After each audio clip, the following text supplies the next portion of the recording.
Oh no! Saying, so is the IE600 already dead? It just came out.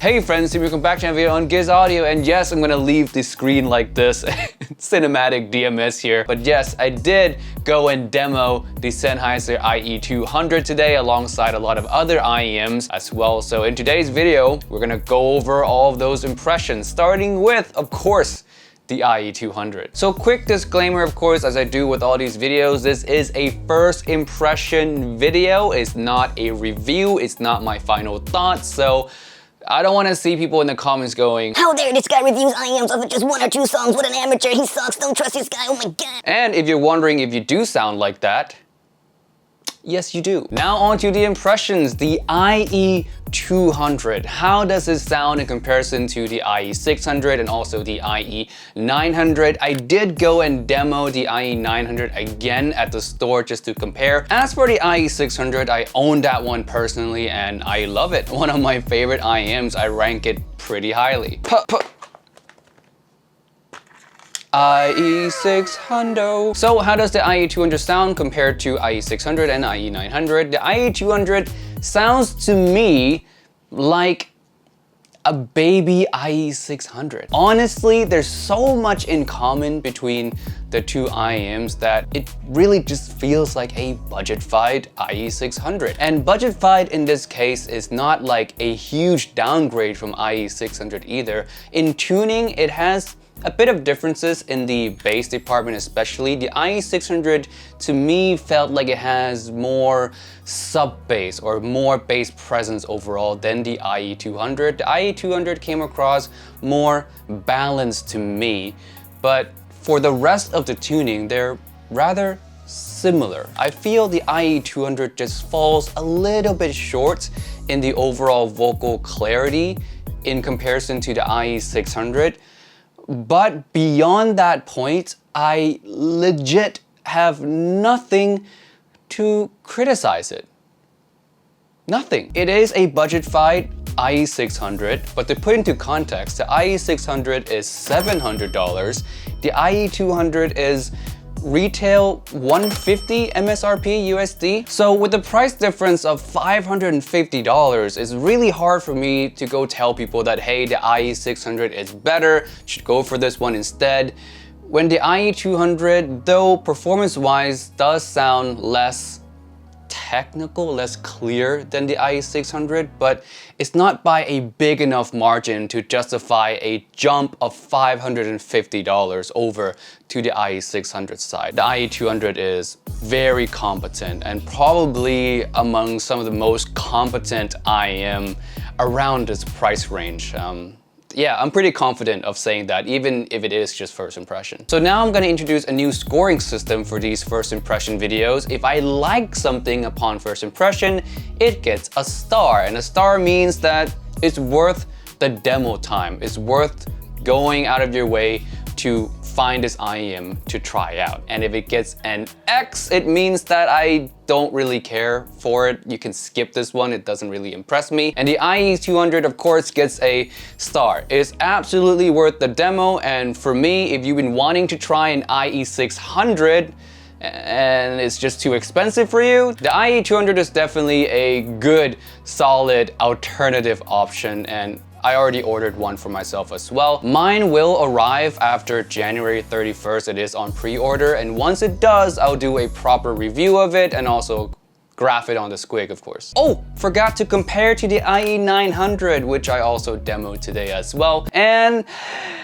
the IE200 and the IE600 run circles around the IE900 a few times over. Now, I already see some pitchforks coming right at me for this one, but let me defend myself. The IE900 is not a bad IEM by any means. It's just boring. It's just okay. Like, there's no wow factor about it. It's a solid IEM, but solid in a sense where there are better solid options out there and for cheaper price. I don't want a solid IEM if I'm paying over $1,000. I want something amazing. If I want solid, I'll go under $200 and get something solid there. It's just good, not impressive, and for the price you'd want impressive. Next IEM I tried was the Campfire Audio Holocene. Yes, I'm kind of late to this one. It's been out for a while now, and the Holocene is just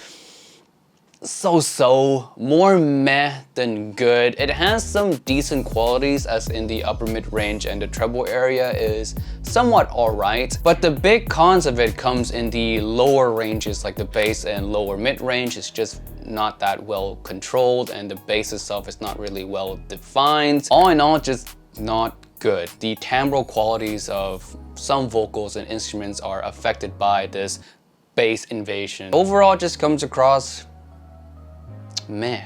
Like there's too many things it needs to fix for it to be good, and especially for the price, skip. The last three, we have three from Nobal Audio. Yes, I'm finally dipping my feet into the Nobal Audio rabbit hole here, and I tried three. Like I said, I tried the Khan, the Kublai Khan, and the Sultan. Let's first start off with the Khan. The Khan I thought was good.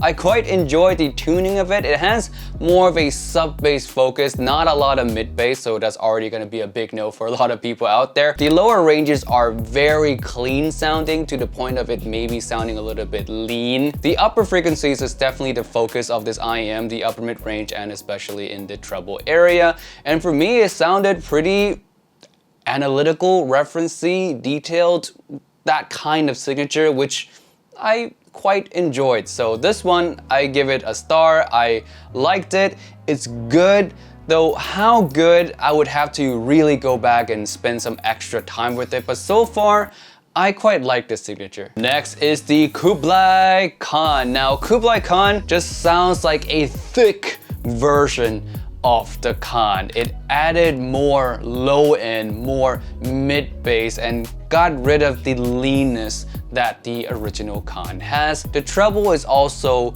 more natural, to say more tame is also valid here. Just a thicker, less analytical, more balanced out version of the Khan. Needless to say, I enjoy both signatures for what they are. I may like the original Khan a little bit more for that extra bit of unique or wow factor, but the Kublai Khan is a solid choice as well, and I think to the majority of public out there, the Kublai Khan will be the more palatable, easier to enjoy choice out of the two. And last and definitely least, the Sultan. Oh, what can I say about the Sultan? I really saved the worst for last for myself at earphone today, and also for you guys on this video, so you guys can feel the same pain that I went to. To my surprise, of course, I liked the Khan. I really liked the Kublai Khan, and I was like, the Sultan, you know, it's the most expensive one. I like the other two. It has to be impressive, and a lot of bass, uncontrolled bass, vocals are unnatural, uneven upper mid-range as well. And the treble is not a lot and made worse by the amount of bass that it has, so you're losing a lot of micro details, and the extension to the instruments and vocals are just not natural in general. All in all, a dead IEM. X, double X, triple X. Disappointed. Alright, that is it for this video today. Thank you so much for watching. Stay tuned for the IE200 review coming in the near future. And with all that being said, I'd like to thank my Patreon subscriber. Now we have Kay, Chadwick, Suni Roll, Norm, Ben, Robert, and Mason. Thank you so much for the support of the channel. If you guys want to support the channel yourself, link to Patreon is down below. Many good perks there, and I'll see you guys in the next video. Peace and bye.